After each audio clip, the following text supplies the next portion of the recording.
vidéo ça m'boile regarder tande comment ministre justice là a flatté des présidents CPTA qui c'est Leslie Voltaire avec tout reste membre CPTA. Côté monsieur a fait un discours, monsieur décidé pour capable honorer tout conseiller présidentiel yo malgré nèg yo pas là. Juste parce que nous connaissons que yon dossier révocation de yo à côté nèg CPTA décidé révoquer Gary Conille parce que nèg yo fait connaît Gary Conille trop arrogant parce que nèg yo mandé pour Gary Conille retirer 5 ans ministres yo qui a ba yo problème tant comme ministre justice, ministre affaires étrangères. Bien gen 5 ministres que CPTA a demandé pour Gary Conille retirer et bien Gary Conille dit non, li pas faire remaniement ministériel. Et bien t'assemblé nèg CPTA yo gen bataille là parce que tout ministre yo t'assemblé commencer courber après que décision que nèg CPTA prend pour capable prendre une résolution pour capable révoquer Gary Conille. Jodi a que nous connaît ministre t'a fait un discours et bien monsieur vraiment mettez nèg CPTA en valeur malgré pas de gagnon qui était présent dans la cérémonie. Bonjour, bonsoir, bienvenue dans l'émission Nouvelle Lakaï, une émission qui passe chaque jour sur télévision Nouvelle Lakaï Haïti.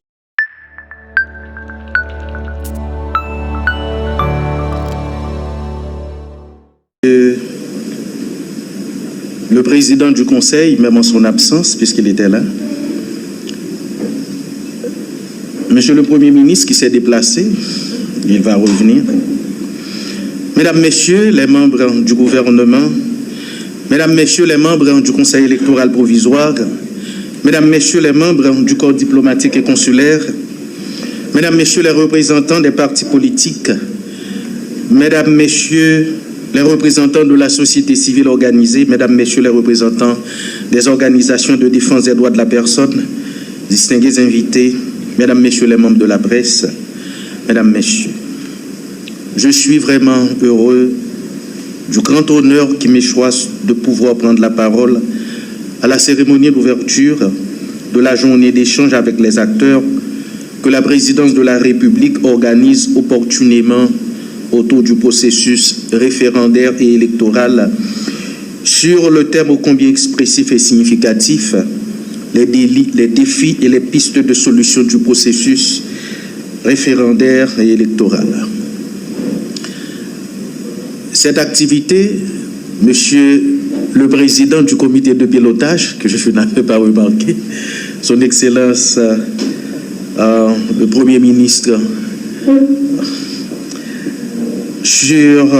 à n'en pas douter, une importance cruciale pour le pays. Elle intervient dans un contexte où le Conseil présidentiel et le gouvernement de transition sont en train de déployer tous les efforts et de mobiliser toutes les énergies nécessaires en vue de la réalisation de 2 missions principales de la transition selon les prescrits de l'article 1er alinéa 1 et 2 de l'accord du 3 avril 2024, en l'occurrence la réforme constitutionnelle et les élections. Permettez-moi de remercier le Conseil présidentiel de transition d'avoir bien voulu associer le ministère de la Justice et de la Sécurité publique à cet exercice d'une extrême importance pour la réussite de la transition démocratique. Ces échanges, je l'espère vivement, contribueront significativement à la mise en œuvre et à la réussite de ces chantiers du pouvoir de transition pour le plus grand bien de la nation tout entière qui cherche une voie de sortie à cette crise politique qui la terrifie et empoisonne son quotidien depuis plus de 3 ans. Mesdames, Messieurs, l'organisation de cette journée d'échange, quelques 3 semaines après l'installation du Conseil électoral provisoire, est sans contexte une étape extrêmement importante vers la réforme constitutionnelle et la mise en route de la machine électorale. Elle participe de la détermination et de la volonté inébranlable du pouvoir en place, en particulier du Conseil présidentiel de transition et du gouvernement, d'assumer sa responsabilité historique et d'engager tous les acteurs concernés, c'est-à-dire les forces vives de la nation dans le processus référendaire et électoral. Étant entendu que la réussite de ce processus conditionne la remise en fonctionnement sur une base durable et viable des institutions républicaines ainsi que la stabilité sociopolitique du pays, il est évident cependant que le chemin de la réussite du processus est parsemé d'embûches, en d'autres termes, que les enjeux sont de taille et les défis à relever sont énormes. D'où la pertinence du thème de cette journée d'échange avec les acteurs. Nous vivons en effet une situation à la fois difficile et complexe où, depuis environ 8 ans, le processus de démocratisation de la vie politique haïtienne, initié sous l'emprise de la Constitution de 1987, est en panne. En effet, les dernières joutes électorales réalisées en Haïti remontent à la fin de l'année 2016, ce qui a plongé le pays dans un imbroglio politico-institutionnel qui s'est aggravé avec l'assassinat crapuleux de l'ex-président Jovenel Moïse le 7 juillet 2021. Le vide politique créé au plus haut niveau de l'État par cet événement tragique qui s'est greffé sur l'absence ou le dysfonctionnement des autres structures de pouvoir tarde jusqu'à présent à être comblé en dépit d'une première expérience de pouvoir de transition qui a duré moins de 31 mois. À cela s'ajoute bien entendu la quasi-généralisation de la violence des gangs armés qui enveniment la situation et exacerbe la misère et le désarroi de la population.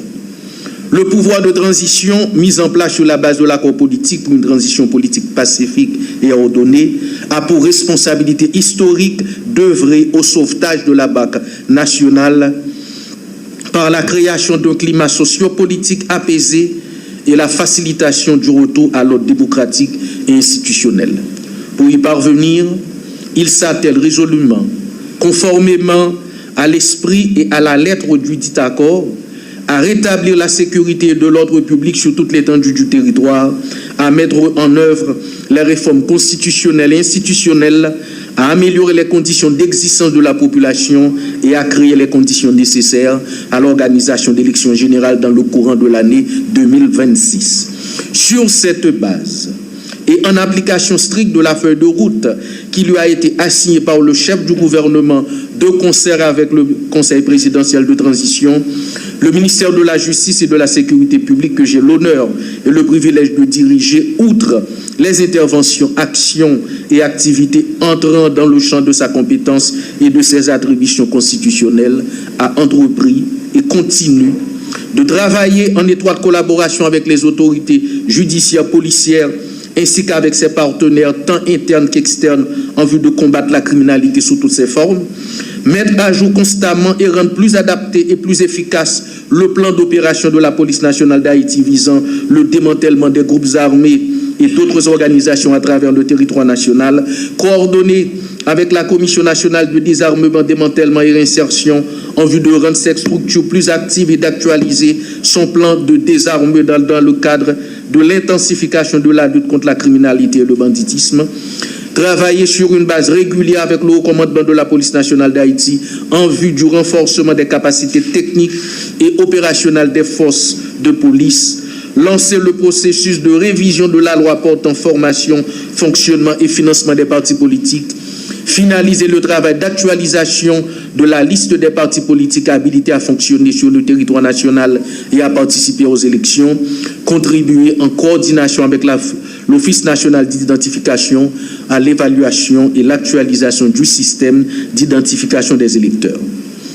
Cette activité, parmi beaucoup d'autres, non moins importantes, s'inscrivent dans le cadre spécifique des efforts visant le rétablissement de la sécurité publique pour faciliter le retour à la vie normale,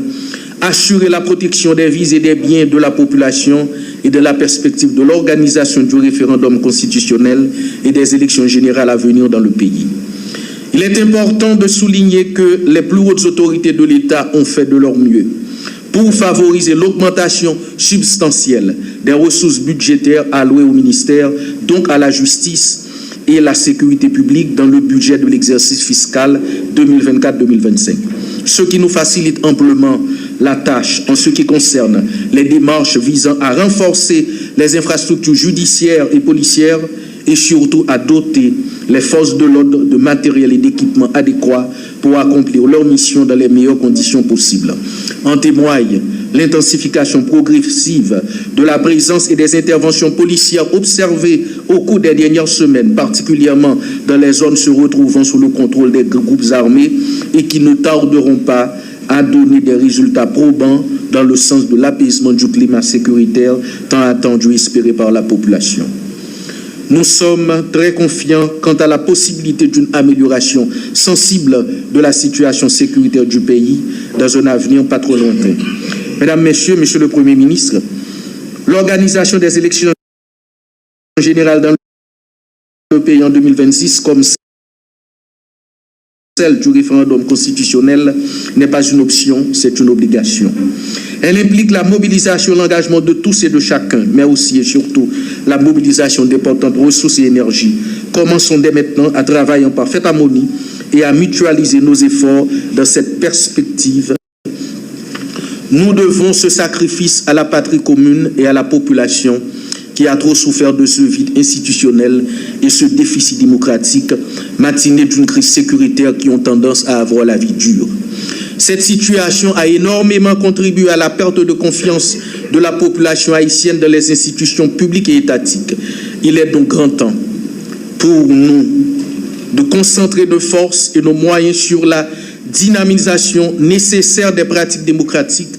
à travers des processus décisionnels participatifs, donc à travers des élections qui sont susceptibles de renforcer notre culture politique et la cohésion sociale dans le pays. Cet espace de dialogue ingénieusement créé par la présidence et le Conseil et le gouvernement est indubitablement de nature à faciliter cette mise en commun et cette convergence de vision et d'action pour redonner vie à notre expérience démocratique et refonder la nation. Que chacun apporte sa pierre à l'édifice de manière désintéressée, mais avec toute la clairvoyance nécessaire et dans un véritable sursaut collectif et patriotique. Au nom du gouvernement de transition, le ministère de la Justice et de la Sécurité publique est tout à fait déterminé et engagé à continuer de jouer son rôle et à assumer la responsabilité qui l'incombe pendant tout le processus référendaire électoral en accompagnant les institutions et les acteurs concernés, notamment en fournissant la garantie de sécurité et l'encadrement juridique dont ils ont besoin. Nous poursuivrons et intensifierons nos efforts pour assurer un environnement sécuritaire, particulièrement un environnement électoral sécurisé, de manière à ce que tous les acteurs impliqués, à savoir les candidats, les électeurs, les personnels des bureaux de vote et les observateurs puissent participer dans le processus en toute quiétude et à l'abri de tout danger ou de tout risque de subir des actes de violence. Nous donnons les mêmes garanties pour le matériel électoral, de leur transport à leur surveillance au quotidien, en passant par leur entreposage. Notre plus grand souhait est qu'au terme de cette journée d'échange, tous les participants et tous les acteurs se fassent une idée des enjeux et défis du processus référendaire électoral, se l'approprier par-dessus tout, soient clairement conscients de leur mission et responsabilité dans sa conduite et de son aboutissement. Je vous remercie.